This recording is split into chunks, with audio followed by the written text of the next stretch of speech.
Je dois mettre de la vitesse, je suis explosif. Ok, j'ai 5 secondes de tempo excentrique. 1, 2... Ok, allez, super bracing, position neutre, on est bien, on engage.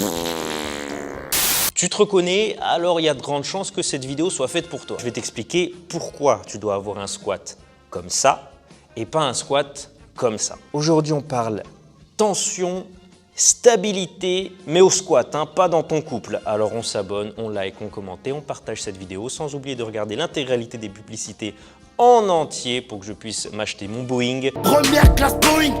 Est-ce que prendre un rebond au squat, c'est utile? Tout simplement non. Mais comme sur cette chaîne YouTube, on a un gros cerveau, je vais quand même t'expliquer pourquoi, comment. En fait, il faut savoir qu'en powerlifting, on se fiche complètement de la vitesse de ta barre. Du moment que tu valides ta répétition à l'amplitude minimale et qu'à la fin, tu as les genoux et les hanches verrouillées, que ça te prenne 3 secondes ou 10, il n'y a rien qui change. Et c'est pas parce que tu vas aller plus vite que tu auras plus de chances de réussir ta barre. Et à côté de ça, tu as l'intention de vitesse qui là peut être utile dans certains cas, puisque ça peut être un moyen de réduire un petit peu l'effort perçu, ça peut être un moyen de développer une intention d'effort, mais en tout cas, ce n'est pas une fin en soi. Contrairement à de l'haltérophilie, par exemple, où on doit avoir de la vitesse, puisqu'on a besoin de vitesse sur un épaulé jeté, sur un arraché, par exemple, puisque ça nécessite d'avoir de l'inertie dans la barre pour pouvoir la monter au-dessus de la tête. Mais un rebond, concrètement, qu'est-ce que c'est? En fait, un rebond, c'est quand tu vas relâcher ta tension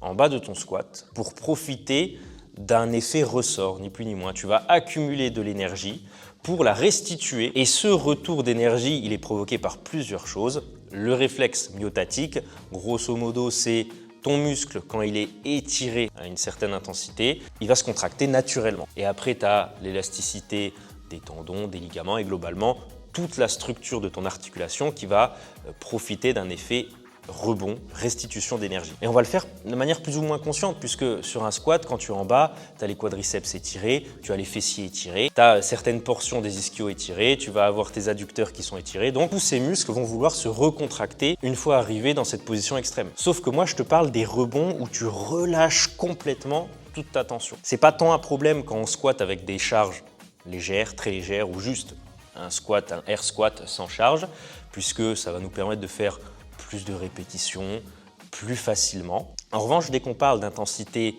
importante ou même d'un RM, c'est une autre paire de manches puisqu'il y a énormément de variables à prendre en compte pendant ton squat. Et la variable principale, c'est la barre, tout simplement. Tu vas descendre, elle va accumuler de l'énergie.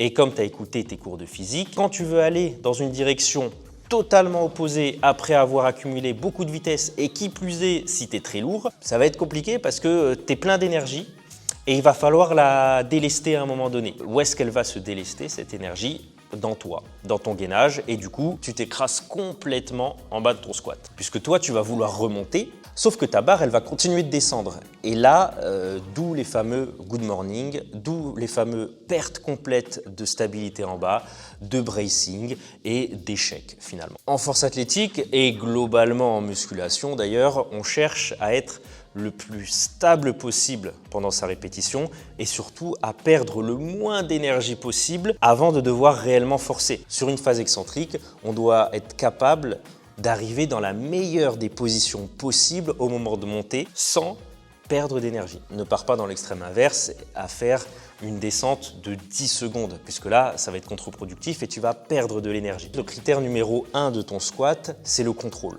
Tu dois chercher absolument à maîtriser ton squat. Tu dois avoir la descente la plus rapide possible, tout en maintenant toutes tes positions et en étant capable de maîtriser l'intégralité des portions de ton mouvement. Fais un test simple. Essaye d'avoir un tempo excentrique de 10 secondes. Et pendant ces 10 secondes, tu dois avoir la même vitesse du début à la fin de ton mouvement. Si tu sens qu'à une portion du mouvement, tu accélères, ça veut dire que tu n'es pas capable de maintenir tes positions sur cette portion. Donc, c'est un point à travailler. Et pour le travailler, il n'y a pas 36 solutions. Il y a déjà prendre conscience de la position de ton bassin, puisque ce qu'on pense être un rebond, en réalité, c'est juste un bracing qui est complètement foiré et relâché en bas de ton mouvement. Ensuite, tu peux travailler sur des variations un peu plus éducatives avec du tempo. Et puis, évidemment, il va falloir mettre ton ego de côté, que ce soit sur le choix de tes charges de travail pendant ton squat de compétition ou pendant ces variations-là justement. Oui, au début, ça risque d'être très dur et tu vas voir tes charges à la baisse. Mais il faut bien comprendre une chose, quand tu fais n'importe quoi et que tu persévères là-dedans, tu deviens fort sur ce n'importe quoi. Sauf que faire n'importe quoi, c'est pas viable sur le long terme.